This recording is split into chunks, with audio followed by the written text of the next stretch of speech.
Everybody! Gongxi!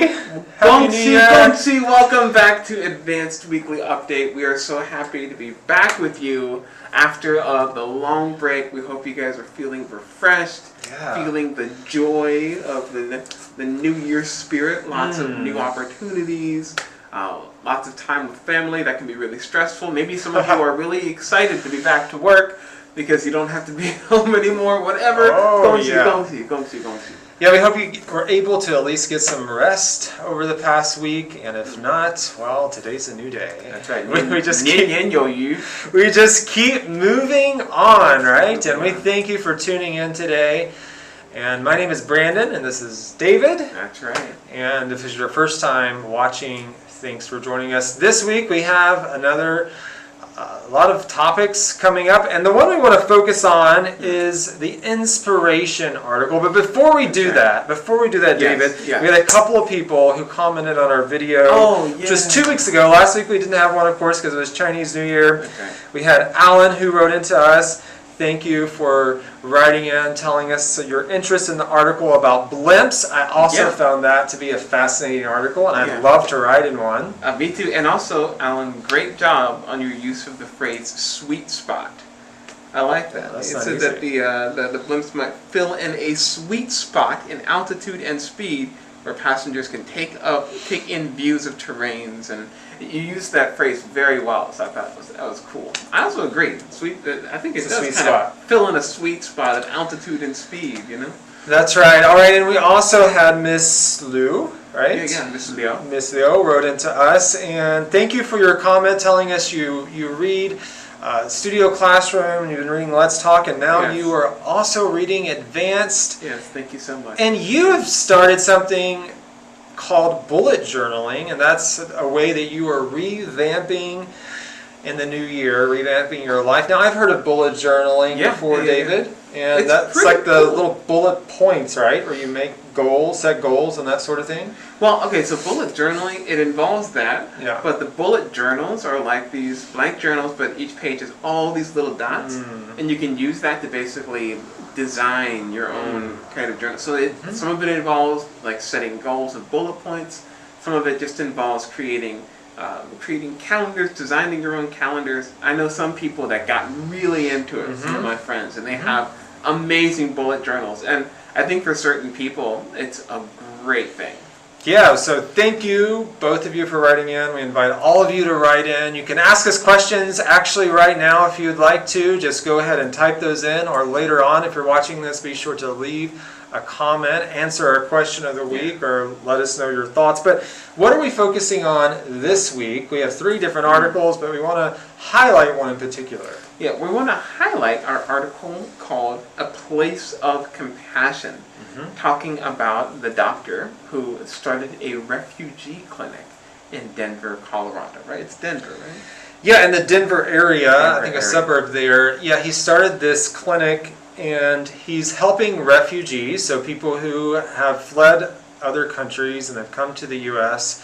for different reasons, and they can't probably afford, some of them at least, can't afford to maybe go to the local hospital or clinic. So he has this clinic to help them out if they are sick or whatever their needs are. They can go there, and I believe they even have they have a food court there. You can eat. There's all sorts of things you can do there. And so this is a doctor who is setting aside time to help those in need. Yeah, and the place, the Mango House, as it's called, is really amazing because, like you said, it has a food court and it also has some housing. And it's all basically run, like all the restaurants are run by refugees. So it provides a place where they can make a living, and then the people living in the building are also refugees who are able to find some lower cost housing. Now, we know that we were talking about this article, and we were thinking, well, maybe this might not be totally relevant to people in Taiwan because you guys don't have many refugees coming to the country at this point, right? But we still thought it would be an important thing to highlight and share because of the example of compassion that we see in the story. Yeah, no matter who you are, you can have compassion. Maybe you see someone on the street who is in need, and you can think, what can I do for them? Of course, being safe and all of that is important. You have to be wise. But sometimes we want to keep to ourselves. We don't want to get involved because we're afraid, right? Oh yeah. And so we can take time to actually think about that. Yeah. And I can fall into that trap myself so much because when you have less, like the fewer people in your life, or like the fewer people that might need something that you have in your life, the easier it might be to go through life, right? But that's kind of a meaningless ease, Sure, maybe you won't have anyone who is calling you for help, or someone who might kind of pull you out of your comfort zone. You can just kind of stay in maybe autopilot, right? Where you're just coasting along and not bothered by anyone. But that also means that you don't have any opportunities for your heart to grow, for your heart to be challenged.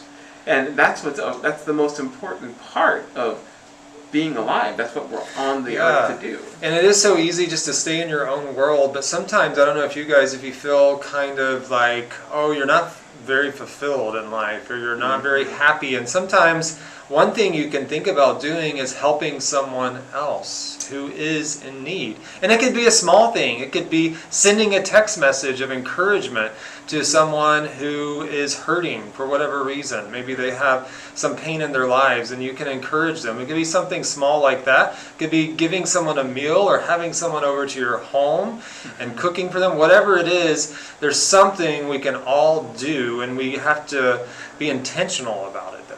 Yeah. Love is something that can really strengthen our hearts, but it's something that can't grow unless you give it to someone else, unless you show it to someone else.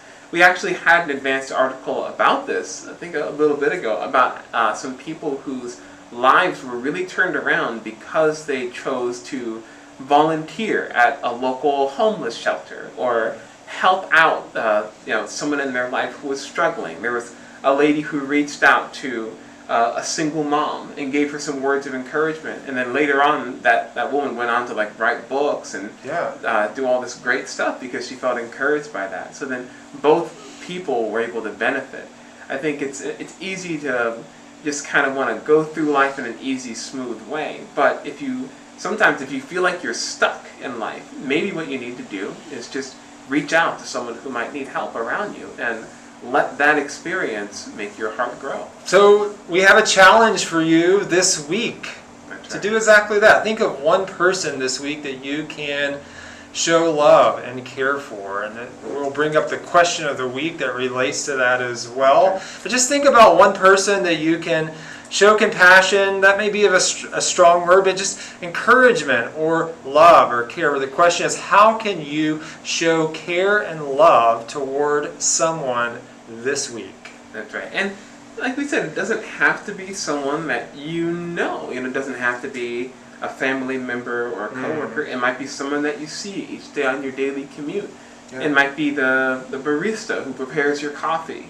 Maybe they look kind of down. Maybe you can share a little encouragement with them. Or just ask them, how are you doing? A simple question like that, right? Yeah. It's just so it doesn't have to be something as dramatic as starting a refugee health clinic. Right. It might be something as simple as giving an encouraging word to a stranger. Try it out and tell us how it goes in the comments below.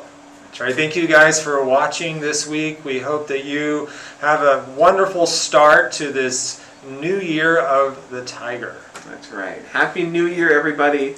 Let's get off to a fresh start and go out and share some love. See you guys next Monday at 1. That's right. See you later.